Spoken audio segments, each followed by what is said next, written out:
Historia escrita y narrada por Alberto Rodríguez Pachuli. Usa audífonos. Sé, y lo digo sin temor a equivocarme, que todo lo paranormal suele ser escalofriante. Las cosas venidas de otros planos o dimensiones causan terror, un miedo indescriptible. Si no te ha sucedido nada sobre este tema, no sabes lo que es el miedo a lo desconocido. Muy diferente a cualquier tipo de miedo. Hay entidades que se hacen presentes solamente para hacer daño, pero también las hay que vienen para ayudarte en situaciones de peligro. Estos sucesos no tienen explicación, sin embargo suceden regularmente. Malignos o benignos, todos estamos expuestos a ellos. Les voy a contar algo que le sucedió a mi esposo. Él es, digamos, militar de inteligencia, un agente encubierto. Por lo regular, siempre es enviado a investigar anomalías en lugares inhóspitos, donde los peligros son latentes. A él de un tiempo para acá le empezaron a suceder cosas extrañas, sucesos que no le encontraba explicación, pero que lo alertaban del peligro, salvándole incluso de morir. Esto por lo regular le sucedía días antes de ir a una misión. La primera vez al estar queriéndose dormir, empezó a sentir que alguien le jalaba fuertemente las cobijas. Él las sostenía con todas sus fuerzas, mirando a la oscuridad a ver quién se las estaba jalando, pero no veía nada. Pensando que podría ser alguno de sus compañeros bromeando, le gritó que no estuviera jugando. No obstante, nadie le respondió. De repente vio una sombra que se metió bajo de la cama. Lámpara en mano se asomó con cautela, pero bajo la cama y en ningún lado había nadie. Aunque mi esposo estaba acostumbrado a los eventos fuertes, ese suceso le causó temor debido a que no había sido algo normal.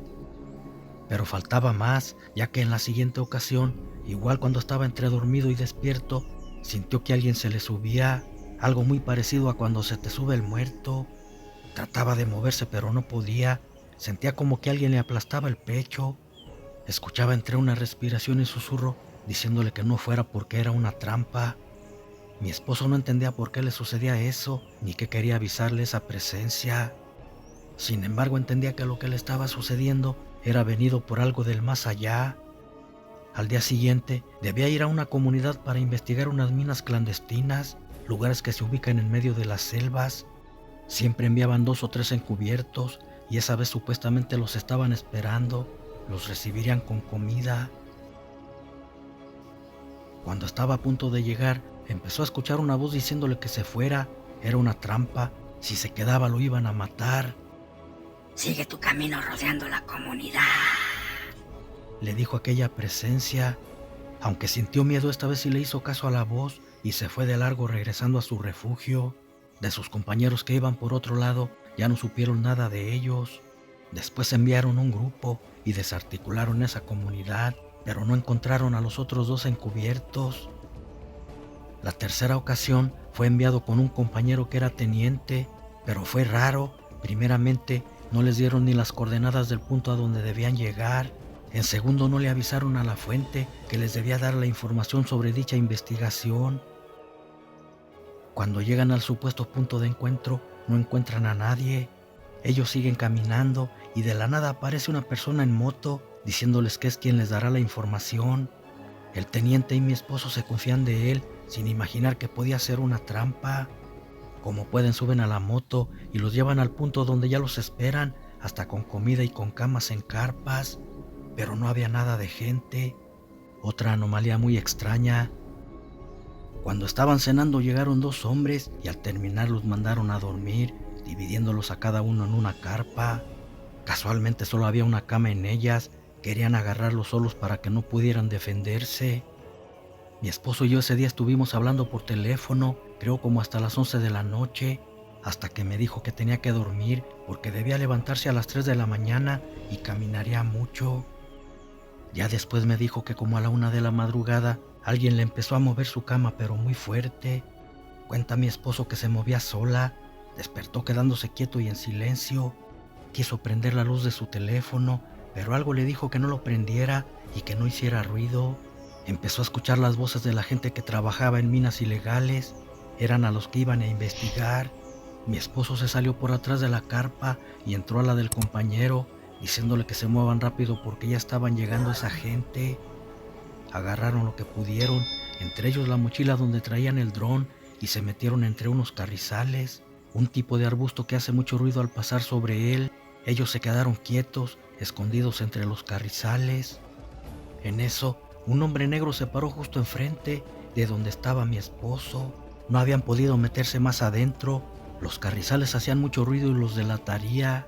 Era raro, porque aunque alumbraban con linternas no los miraban, aún estando frente a ellos. Los hombres traían armas y machetes, iban dispuestos a matarlos para no ser descubiertos.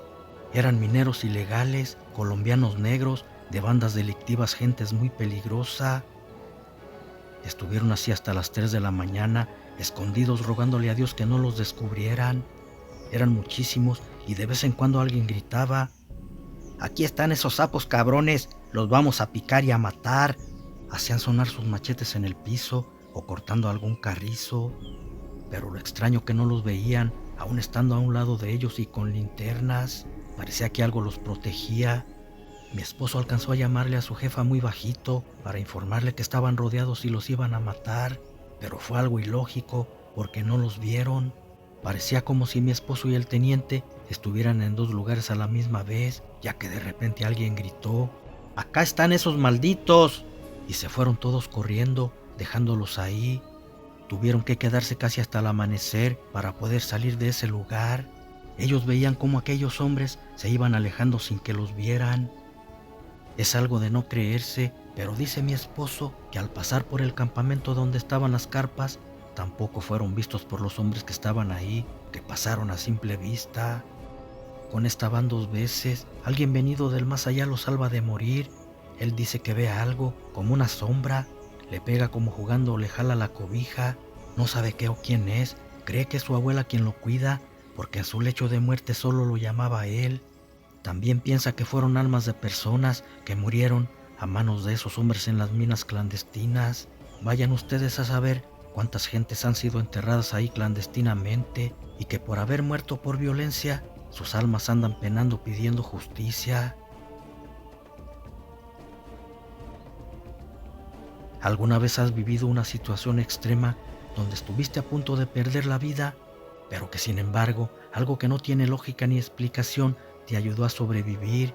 Yo tuve una experiencia de esas y les aseguro que es verdaderamente escalofriante. Tengo muchas cosas que contar y esto lo viví junto con un hermano 2 años menor que yo. Es algo que llevo latente a pesar de haber pasado algunos ayeres. Tal vez no tenga nada de miedo, o sí, pero eso ya dependerá de la perspectiva que lo vean.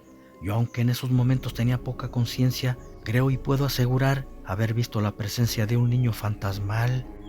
Pero lejos de sentir miedo, su aparición fue algo como de esperanza, ya que aquel espíritu parecía no querer asustarnos. Por lo contrario, creo iba cuidándonos en el camino. Lo que les cuento fue un suceso real, algo de supervivencia, lo cual me da gusto poder contarlo después de varios años, ya que de no haber sido por mi carnal y esa aparición, no estuviera aquí con ustedes. Verán, soy de un pueblito de por allá en Jalisco, y como a 5 kilómetros de mi comunidad está una presa en la que abundan los peces. Cierto día, aquella presa por falta de lluvia se secó y mucha gente fue a pescar. Había peces a lo bruto, hasta con las manos los atrapaban. Ya seca la presa era muy fácil. Ese día, 2 de mis hermanos mayores, unos amigos de ellos y otro hermano menor y yo fuimos a pescar. No teníamos carro, así que fuimos caminando. En ese tiempo tendría como 14 años y mi hermano el menor 12. A nosotros se nos ocurrió llevar lonche para comer allá, algo que ninguno de los demás pensó hacer. Estaba lejos y era lógico que estaríamos todo el día en esa presa. Llevábamos 3 bolillos cada uno, mi hermano y yo, con frijoles, pero era mejor que nada. Además, una botella de agua. El caminar era largo por una vereda en pleno cerro. Ya cuando llegamos, ocultamos entre unas rocas los bolillos, el agua y nos fuimos a pescar. Por la emoción, ni cuenta nos dimos que alguien había visto nuestro escondite.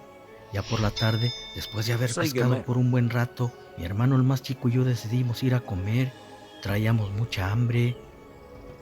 pero cuando fuimos a buscar las tortas donde las habíamos escondido, ya no estaban, se las habían robado, también nuestra agua. Al poco rato llegaron nuestros hermanos mayores diciéndonos que ya se iban, dejándonos la bolsa de peces para que nosotros nos la lleváramos. Ni siquiera nos dieron chance de responderles, sin más se fueron, dejándonos a nuestra suerte. Toda la gente ya se había ido, andábamos en shorts y nos pusimos el pantalón sin comer ni tomar líquidos, y por andar pescando todo el día andábamos débiles. Pensamos que con un baño de agua fría se nos quitaría y nos metimos al agua, pero fue peor, eso nos debilitó más, tanto que yo no quería salirme del agua. La debilidad me hacía pensar que eso me ayudaría. De repente miré a un niño casi de nuestra edad, con su mano me hacía señas que lo siguiera. Entonces le dije a mi hermano que nos fuéramos y que siguiéramos al muchachito. Él volteó pero no vio a nadie, no dijo nada. La verdad yo era el que andaba más mal de los dos y pensó que estaba alucinando, y nos fuimos, según siguiendo al niño que solamente yo veía. Mi hermano, aunque era más chico, la inanición lo había afectado menos. Su cuerpo fue más resistente que el mío, porque además de llevar la bolsa con los peces en una mano, con la otra me tomó de la cintura, usando su hombro para apoyarme en él. Yo apenas sí podía caminar, la debilidad me estaba consumiendo. Era como si estuviera en un desierto sin agua. Mi mente poco lúcida era lo que se imaginaba. La verdad sentí que iba a morir. De vez en cuando nos deteníamos un momento, mi hermano tenía que descansar y me recostaba recargándome en el tronco de un árbol. Era mucha la carga para él solito, en un camino muy largo y solitario, pero no se rendía. Sin embargo, era algo extraño, no entendía de dónde sacaba tantas fuerzas. Nos quedábamos solo unos minutos, la noche podría sorprendernos, entonces sí nos perderíamos. Luego me levantaba de nuevo para seguir nuestro camino. Yo sentía que no llegaríamos, era mucha la carga para mi hermano de tan solo 12 años. Además, era muy flaquito. Hasta que también se le acabaron las fuerzas y pensamos que ahí quedaríamos. De repente, vi que el niño se difuminaba como humo. No sé si estaba desvariando por la debilidad o si alucinaba, pero comencé a ver cómo esa niebla entraba en el cuerpo de mi hermano y como si nada se paró y me levantó. Con las pocas fuerzas que me quedaban, le pregunté si había visto al niño. Me respondió que cuál niño, solo estábamos él y yo. Le dije, no carnal, venía un chiquillo con nosotros y se metió en ti. No me respondió nada. Era evidente que pensaba que estaba desvariando por mi condición. Sin embargo, yo sí lo veía y después lo comprobé. Al llegar a un árbol lleno de guamúchiles, miré que un humo blanco salía de mi hermano y desaparecía. Me sentó a un lado del tronco y con una resortera que cargábamos colgada en nuestro cuello, empezó a tumbar guamúchiles.